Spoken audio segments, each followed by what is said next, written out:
Hi to all, welcome to my channel study with Nancy. सभी को राम राम, सभी को खमा गणी और सभी को गुड मॉर्निंग और सभी का स्वागत है हमारे चैनल के ऊपर।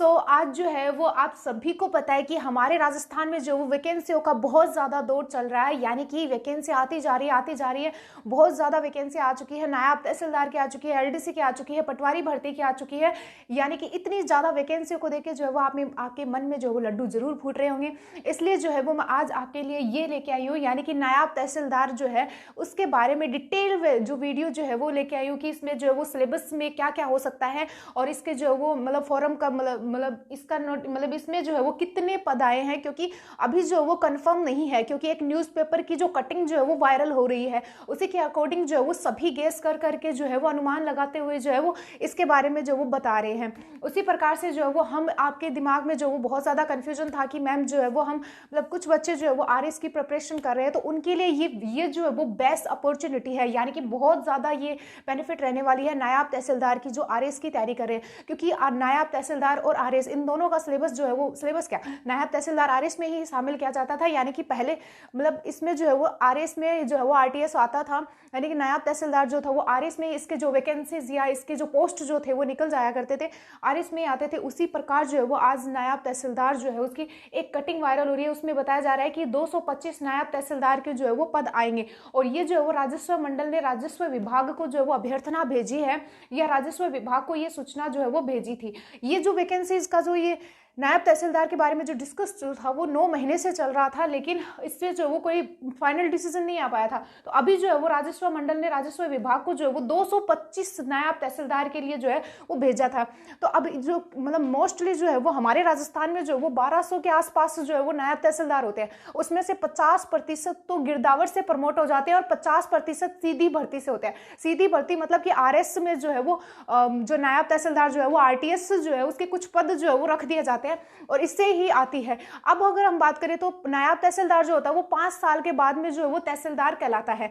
यानी कि एक दो साल तक जो है उसका ट्रेनिंग पीरियड चलता रहता है और उसके बाद में भी जो वो गवर्नमेंट के ऊपर डिपेंड होता है, वो बना देते हैं, लेकिन जो वो 5 साल के बाद में तहसीलदार कहलाता है। वर्तमान में लगभग जो है वो नायब तहसीलदार के 290 पद खाली है, यानी कि वर्तमान में जो नायब तहसीलदार की कितनी पोस्ट जो है वैकेंट पड़ी हुई है, तो वो 290 पोस्ट जो है वो वैकेंट पड़ी हुई है। नेक्स्ट अगर हम बात करें तो आरटीएस जो है उसका ग्रेड पे कितना होता है, क्योंकि ये भी जो है वो बहुत ज़्यादा इंपॉर्टेंट हो जाता है, क्योंकि इंपॉर्टेंट ही यही होता है। तो आरटीएस का जो ग्रेड पे जो होता है वो 4200 होता है, ये L11 की भर्ती मानी जाती है, यानी कि आरटीएस जो है उसका ग्रेड पे जो है वो 4200 होता है और ये L11 की भर्ती मानी जाती है। नेक्स्ट अगर हम बात करें तो इसमें योग्यता क्या रखी गई है, तो मोस्टली जो है वो आरएस में 21 साल और स्नातक स्तर की जो है वो योग्यता रखी जाती है। उसी प्रकार जो है वो नायब तहसीलदार में भी जो है वो स्नातक स्तर जो है उसकी योग्यता रखी गई है।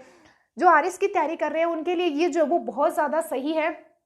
अब जो है वो ज़्यादातर बच्चों के कन्फ्यूजन ये हो रहा है कि हम पशु परिचर की तैयारी करें, नायब तहसीलदार में जाए, या फिर राजस्थान पुलिस की तैयारी करें, पटवारी की तैयारी करें। इतनी ज़्यादा वैकेंसीज आ गई हैं तो ज़्यादातर बच्चे क्या हो जाएंगे, बट जाएंगे, यानी कि कोई जो वो पटवारी की तैयारी में लग जाएगा, कोई नायब तहसीलदार की तैयारी में लग जाएगा और कोई जो वो पशु परिचर की तैयारी में लगा हुआ है, कोई राजस्थान पुलिस की तैयारी में लग जाएगा, कोई एलडीसी की तैयारी में लग जाएगा। तो ये जो है वो आपके लिए बेस्ट है, अभी से जो है वो रियली में पूरी तरह से जो है वो तैयारी में लग जाओ, क्योंकि मुझे लग रहा है कि अभी जो है वो हमारी जो गवर्नमेंट जो है, सरकार जो है वो हमें जो है वो बहुत ही ज़्यादा जो तैयारी करने वाले जो स्टूडेंट जो है उनके लिए बहुत ज़्यादा अच्छे काम कर रहे हैं। तो आप जो वो इन सभी चीज़ों का फ़ायदा उठाते हुए जो है वो तैयारी में लगे रहो, यानी कि तैयारी करते रहो। आपकी जो जॉब जो है वो कन्फर्म है, यानी कि वो पक्का है। मैंने आपको जब पहले जो है वो 1-2 मंथ पहले ही जो है वो मैंने आपको बता दिया था कि जब नई सरकार बनी है तो ऐसा कुछ नहीं है कि आपकी वैकेंसीज के ऊपर या आपकी भर्तियों के ऊपर जो वो इफेक्ट पड़ेगा, कुछ भी इफेक्ट नहीं पड़ेगा। मैंने पहले ही बोल दिया था कि वैकेंसीज आएंगी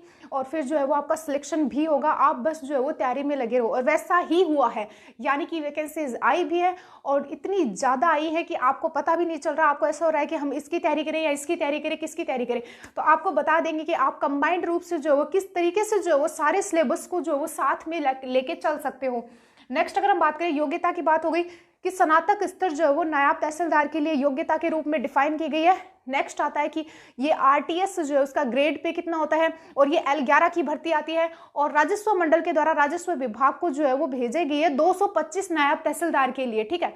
नेक्स्ट अगर हम बात करें तो 9 महीने से पहले जो है वो ये बात चल रही थी नायब तहसीलदार की, लेकिन के डायरेक्ट रिक्वायरमेंट के द्वारा अगर ये वैकेंसी करवाते हैं तो इसमें जो वो पार्ट क्या पेपर 2 रख सकते हैं, यानी कि पेपर 2 रख सकते हैं। उसमें से अगर हम सिलेबस की बात कर रहे हैं तो पेपर 2 इसमें आ सकते हैं। उसमें पेपर फर्स्ट जो है वो आरएस प्री की तर्ज पे कराएंगे। आरएस प्री की तर्ज पे कैसे, यानी कि जैसे हमारे आरएस प्री में जो पूरे सब्जेक्ट होते हैं, आरएस प्री में जो सब्जेक्ट के अंदर जो टॉपिक होते हैं उसी के अकॉर्डिंग जो है वो इस पेपर फर्स्ट के जो है वो सिलेबस आने वाला है। ऐसे आप ध्यान में रखना, आरएस प्री की तर्ज पे हमारा पेपर फर्स्ट रहने वाला है नायब तहसीलदार का। इसमें पेपर फर्स्ट में क्या क्या आ सकता है, तो ये मोस्टली है कि राजस्थान जीके का जो क्राइटेरिया जो है वो बहुत ज्यादा है, यानी कि राजस्थान जीके का क्राइटेरिया बहुत ज्यादा रहता है हर वैकेंसीज में, उसी प्रकार जो वो पेपर फर्स्ट में रहने वाला है। कैसे, तो इसमें राजस्थान जीके में इतिहास आएगा, राजस्थान का भूगोल आएगा, राजस्थान की कला संस्कृति आएंगी और कुछ जो है वो आर्थिक समीक्षा के बारे में भी आपसे क्वेश्चन करेंगे। तो आपको आर्थिक समीक्षा जो वो बिल्कुल भी स्किप नहीं करनी है। सुजिस की आर्थिक समीक्षा जो है वो पढ़ लेना, सुजिस पढ़ लेना, वो बहुत है सफिशिएंट आपके लिए। और कला संस्कृति के टॉपिक आपको याद करने हैं, पढ़ने हैं, और भूगोल जो है वो कंप्लीट करनी है। इतिहास तो रहता ही रहता है, साथ में ही राजव्यवस्था में हमारे जो मंत्रिमंडल, विधानमंडल और हमारे जो राज्यपाल और मुख्यमंत्री, इन सभी के बारे में जो वो डिटेल में आपको जो वो याद रखना है या पढ़ना है, क्योंकि इसमें से जो है वो ऊपर से आजकल जो है वो नहीं पूछते हैं, यानी कि ज्यादा जो है वो मतलब पॉलिटिकल में क्या हो गया है कि ज्यादा डीप में जाके क्वेश्चन पूछते हैं और क्वेश्चन भी इतने बड़े बड़े होते हैं कि आपको समझ में नहीं आते हैं। तो आपको जो ये अच्छी तरीके से जो वो कॉन्सेप्ट के साथ में पढ़ोगे तब जाके जो है वो आपका जो पॉलिटिकल का जो बेस जो है वो स्ट्रॉन्ग हो जाएगा। फिर अगर हम बात करें तो करंट अफेयर का रोल जो है वो हर वैकेंसीज में बहुत ज्यादा हो गया है। तो आपके लिए करंट अफेयर जो है वो जितनी भी वैकेंसीज है उसके लिए इंपॉर्टेंट है। और करंट अफेयर ये तो है नहीं कि कोई वैकेंसीज में अलग आएगा और कोई में अलग आएगा, कोई में अलग आएगा। आप करंट अफेयर तैयार करोगे तो ये हर वैकेंसी के लिए जो वो आपके लिए बेनिफिट रहेगा। राजस्थान का इतिहास जो है वो सारी वैकेंसीज में आता है, राजस्थान की ऑलमोस्ट। भूगोल भी आता है, कला संस्कृति भी आती है, और राजव्यवस्था के कुछ पॉइंट्स जो है वो नायब तहसीलदार में आपसे ज्यादा करेंगे पॉलिटिकल से, और अन्य जो भर्तियां जो है उनमें कम कर लेंगे, उसी प्रकार होगा। नेक्स्ट आता है अर्थव्यवस्था। तो अर्थव्यवस्था जो है वो राजस्थान की जितनी भी वैकेंसीज होती है उनमें अर्थव्यवस्था के संबंध में क्वेश्चन जो है वो सभी में पूछे जाते हैं। तो आपको जो है वो अर्थव्यवस्था के बारे में भी पढ़ना है। नेक्स्ट अगर हम बात करें तो इसमें जो वो साइंस टेक के क्वेश्चन भी पूछ लेंगे, क्योंकि जो वो आरएस प्री जो है उसमें साइंस टेक भी आता है और कंप्यूटर के क्वेश्चंस भी जो है वो आ जाते हैं। अब आप देख रहे हो कि जितने भी मतलब राजस्थान के एग्जाम्स है, अब हमारा रीट मेंस से देख लो, उसमें भी जो वो कंप्यूटर को शामिल कर दिया गया है, यानी कि रीट मेंस में भी कंप्यूटर के कुछ क्वेश्चन आएंगे। तो इसी प्रकार से जो है वो कंप्यूटर को भी जो है वो आपको टाइम देना है, यानी कि कंप्यूटर को भी थोड़ा बहुत पढ़ लेना, ये आपके लिए सभी वैकेंसीज के लिए लाभदायक है। अगर आप नायब तहसीलदार के इतने सब्जेक्ट क्लियर कर लोगे, यानी कि इतने सब्जेक्ट पढ़ लोगे, तो आपके लिए जो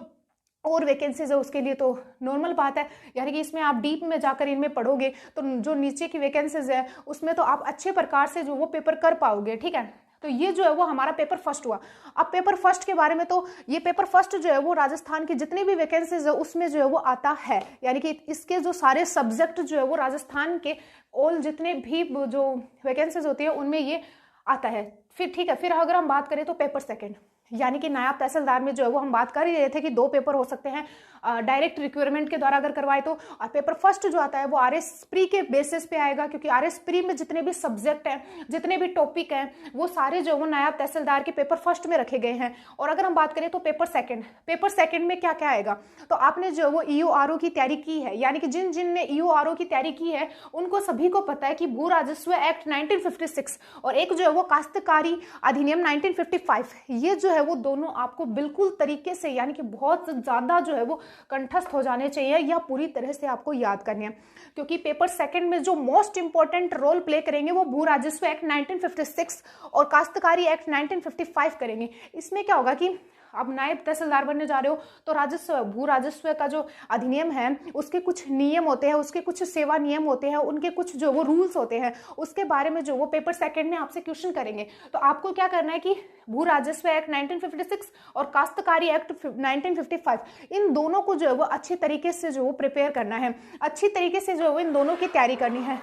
तभी जाके जो है वो आप नायब तहसीलदार बनोगे। अब जिन्होंने ईओआरओ की तैयारी की है उनके लिए ये ज़्यादा हार्ड नहीं होता है, क्योंकि उनको जो है वो उनका बेस जो है वो मजबूत है, उनको पता है, क्योंकि उन्होंने जो है वो ईओआरओ में भू राजस्व एक्ट और काश्तकारी एक्ट के बारे में देखा है, पढ़ा है। और जो इनके बारे में जिनको इनके बारे में नहीं पता है, तो एक्ट के बारे में तो मुझे पता है कि सभी ने पढ़ा होगा। यानी कि ये जो काश्तकारी एक्ट जो आता है वो 1955 में है, ये तो जो है वो हमारी नॉर्मल एग्जाम्स में पूछ लेते हैं इन एक्ट्स के बारे में, तो नाम तो सभी ने सुना होगा। तो इनके बारे में जो डिटेल जो आती है उसके बारे में भी पढ़ लेना, ठीक है।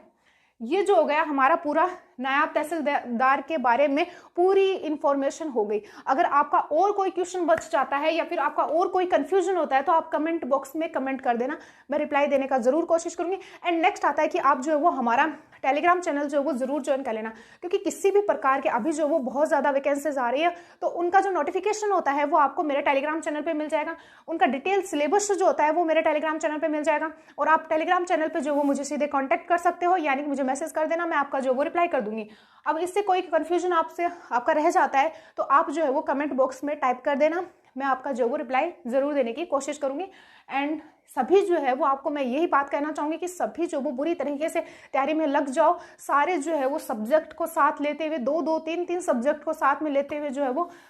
अगर 18, 16, 17 घंटे भी अगर पढ़ाई करनी पड़े तो जो है वो कम ही है। यानी कि 18 घंटे भी जो है वो आपके लिए कम ही है। अभी जो है वो वैकेंसीज का दौर चल रहा है, तो आप जो है वो पूरी तरीके से तैयारी में लग जाओ और अच्छे तरीके से जो है वो हर चीज़ को अच्छे कॉन्सेप्ट के साथ में, डिटेल के साथ में जो वो पढ़ना शुरू कर दो।